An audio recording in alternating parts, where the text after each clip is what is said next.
À présent, direction San Francisco, où l'on ne négocie pas avec les emballages. La ville s'est donné un objectif fou. Elle veut recycler d'ici 2020 la totalité de ses ordures.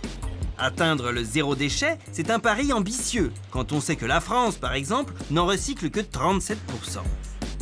L'idée a germé en 2002, quand la mairie a découvert que 90% du contenu de la poubelle d'un Américain est recyclable. 12 ans plus tard, grâce à des innovations et des lois, la mairie a réussi à faire changer les habitudes de ses administrés et recycle aujourd'hui 80% de ses ordures. Comment San Francisco a-t-elle fait et atteindra-t-elle d'ici 2020 la quête absolue, le zéro déchet? Pour parvenir à cet objectif, il a fallu une forte volonté politique. Ce qui fait la spécificité de San Francisco, c'est donc d'avoir eu le cran de prendre des mesures drastiques et inédites. Elle n'a pas hésité à faire la peau aux emballages impossibles à recycler. C'était la mission de Kevin Drew, l'adjoint au maire. Ce sont les exemples de produits que nous avons interdits à San Francisco, d'une manière ou d'une autre. Le sac en plastique, le polystyrène et les bouteilles d'eau. Dépenser de l'argent pour acheter de l'eau, jeter ensuite le récipient, et le fait que cela coûte cher à recycler, cela n'avait absolument aucun sens. Alors à la place, on a facilité l'accès à l'eau de la ville. Le polystyrène également a été abandonné dans les restaurants parce que ce n'est pas du tout recyclable. Il existe une alternative qui sont les verres en papier. Et on conseille aussi aux gens d'utiliser des verres en dur. Pour aller encore plus loin, la ville a dû agir sur tous les postes clés.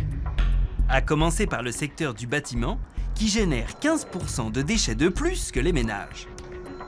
En quelques mois, elle a fait alors passer une loi qui oblige les professionnels du secteur à recycler au moins 65% de leurs débris. Autre problème majeur, les déchets organiques.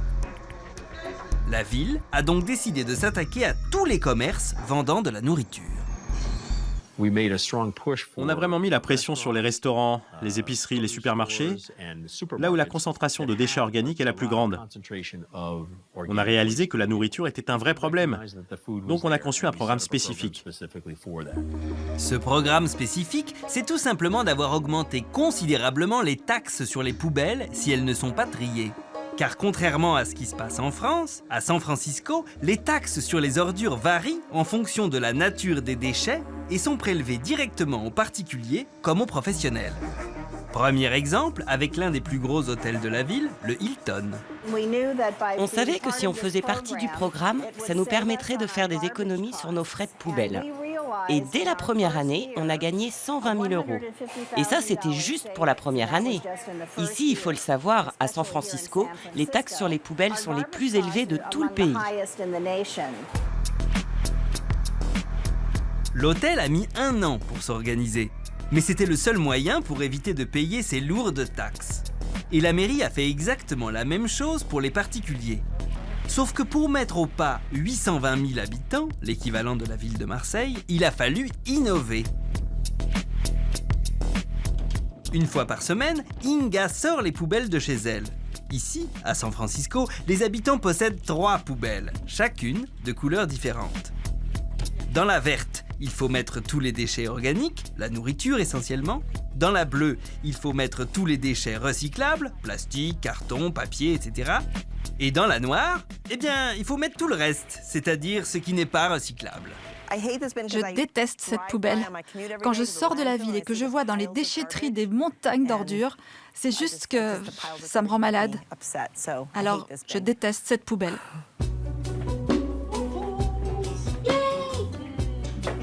Inga n'est pas plus écolo que ses voisins. Non, à San Francisco, tous les habitants trient. Ils n'ont pas le choix. Depuis 2009, c'est obligatoire. Mais pour les inciter davantage, la ville n'a pas sorti que le bâton. Il y a aussi la carotte.